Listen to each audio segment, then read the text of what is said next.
यदि आप गृहस्थ हैं तो 5 बजे तक उठ जाए, इतनी छूट। मान लो आप रात्रि में 11, साढ़े 11 बजे या 12 बजे सोते तो 5 घंटे। अगर आप दिन में नहीं सोते तो 6 बजे तक उठे। सूर्य उदय हो रहा हो, आप सो रहे हैं, चाहे गृहस्थ हो चाहे विरक्त हो, आप बिल्कुल नष्ट हो जाएंगे, आपकी आयु नष्ट होगी, आपकी बुद्धि भ्रष्ट होगी, आप ब्रह्मचर्य रह नहीं सकते। कह देते ब्रह्मचर्य की क्या जरूरत, क्या आप सच्ची मानिए। आप 2 महीने ब्रह्मचर्य, अगर गृहस्थ है 2 महीने ब्रह्मचर्य रहिए, 2 महीने केवल, और फिर आप देखिए आपको कैसा लगता है। और उस ब्रह्मचर्य से युक्त होकर फिर संतान उत्पन्न क्रिया की, आप देखिए वो संतान कैसी तेजस्वी होगी, आप उसको समझिए। आप जिसे बिल्कुल साधारण बात समझ रहे हैं, आप समझ रहे हैं आपको छूट मिल गई विषय भोगों के लिए, नहीं, सावधान। कुछ दिनों बाद आप ऐसे ऐसे रोगों से ग्रसित हो जाएंगे कि आप चलने लायक नहीं होंगे। आप खुद देख लीजिएगा, कुछ दिन बाद ऐसी आपकी इंद्रियां हो जाएंगी कि साधारण बातों में आप ब्रह्मचर्य रहित हो जाएंगे, सोच में ब्रह्मचर्य रहित हो जाएंगे, साधारण घर्षण में आप ब्रह्मचर्य रहित हो जाएंगे। ऐसी स्थितियां आती हैं जिनमें मतलब कितनी दुर्दशा हो जाए, चाहे वो स्त्री शरीर हो चाहे पुरुष शरीर। ऐसा नहीं कि केवल ब्रह्मचर्य पुरुष शरीर के लिए, दोनों के लिए ब्रह्मचर्य है। अगर आप गलतियों से युक्त हो जाएंगे तो स्त्रियों में ऐसे रोग हो जाते हैं जिनके कारण उनको चलना फिरना मुश्किल हो जाता है, उनके शरीर की पूरी स्थिति बिगड़ जाती है। ब्रह्मचर्य दोनों के लिए आवश्यक है। कुछ लोग प्रश्न करते हैं कि गृहस्थ आश्रम में ब्रह्मचर्य का अस्तित्व नहीं। आप देख लो, अगर 1-2 साल में आंखों में कम ना दिखाई देने लगे तो बताना। अगर घुटने दर्द करें, कमर दर्द करे, चलने पर आपको चक्कर आने लगे, देखना, खुद देखना। एक शरीर है, उसकी एक नियत क्षमता है, आप उसके अनुसार गृहस्थ का मतलब ऐसा थोड़ी कि तुम्हारे लाइसेंस मिल गया भोगों का कि तुम मनमानी गंदे आचरण करो और तुम स्वस्थ।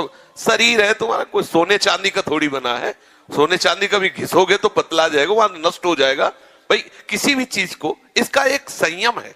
देखो, हमने पढ़ा है, शास्त्रों में भी पढ़ा है, जब भगवान गरुड़ जी की उत्पत्ति करने का संकल्प हुआ ना कश्यप जी को, तो 10,000 वर्ष तक ब्रह्मचर्य रहे।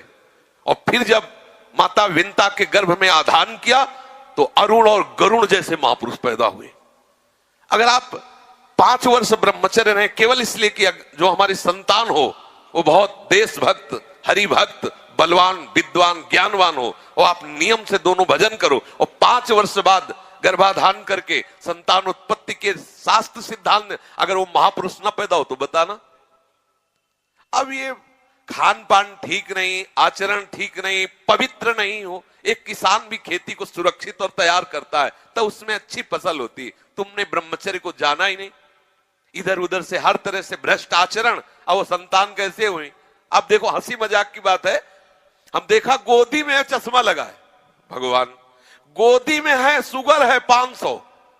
अब बोलो इनको जवानी आएगी कभी? क्या हुआ? ये गलतियां हो गई, संयम बर्ताव नहीं किया गया, वीर में वो सामर्थ्य नहीं रही कि संतान को तेजस्वी ओजस्वी बना सके। अब इन बातों को कहा जाता है गुप्त रखो, गुप्त मरो। भाई आप जिसे कह रहे हैं सब कहने सुन तो देख लो, आगे तुम्हारे आ जाएगा। अगर उठने में तुम्हें तकलीफ ना होने लगे कहना, अगर बादाम ज्यादा खाओगे तो लीवर खराब हो जाएगा। देख, कुछ दिन बाद देख लेना। ये जो लोग कहते हैं ना कि अरे बाबा लोग सब कहते हैं, देख लेना तुम्हारे पुरखा पानी पा जाएंगे। तुम तो हमारी आत्मा हो, इसलिए हम तुम्हें प्यार से समझाते हैं। जैसे हम कहते हैं तुम ब्रह्मचर्य रहो, हस्त मैथुन मत करो, गंदे आचरण मत करो, व्यभिचार मत करो। ये ब्याह की जो एक प्रक्रिया है आपको एक सीमित बांधने के लिए है कि आप भ्रष्ट आचरण न करें, आप धर्म से युक्त होकर भगवत मार्ग में चलें, आराधना करते हुए एक आराधक की तरह एक संयमित जीवन व्यतीत करें। लेकिन वो माना जाता है कि बाबा लोग हैं। कुछ लोग कहते हैं पहले खुद को देख लो, बाबा लोग जेल में हैं। एक खेती में सब फसल एक जैसी नहीं होती। अगर कहा जाए कि सब दुकानदार बेईमानी होते हैं या सब खेती में एक ही जैसी फसल नहीं, कोई गन्ने की भी फसल, गन्ने में भी कई क्वालिटियां होती है, आलू की भी कई क्वालिटियां होती है, ऐसे अलग अलग वृत्ति है, अलग अलग भाव है। तो हमारी बात को आज अगर नहीं मानोगे तो कल तुम्हें पछताना पड़ेगा, पक्का समझ लीजिए। संयम से चलो, गृहस्थ धर्म में रहते हुए भगवत प्राप्ति के योग्य हो जाओगे।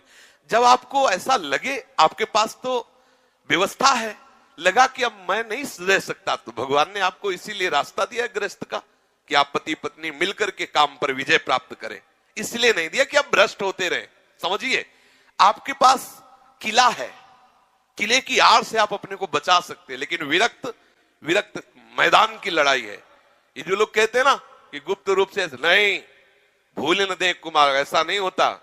तुम भ्रष्ट आचरण वाले, तुम्हारे पास चश्मा ही नहीं जिसे जानते हो कि कैसे विरक्त रहते हैं, रात दिन चलते हुए सच्चिदानंद तत्व में स्थित रहते। तुम्हें क्या पता, तुम्हें लगता है बाबा लोग हराम की खाते मौज मस्ती से रहते, हमको उपदेश करते हैं। अगर हमारी तरह तुम बैठ जाओगे ना, जैसे हम तुम्हें कह दें कि ऐसे रहो, तुम्हारे होश उड़ जाएंगे।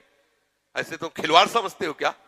मनीराम को पकड़ के ठीक प्रभु के चरणारविंद में लगाए रहना, तुम इसे खेल समझते हो क्या?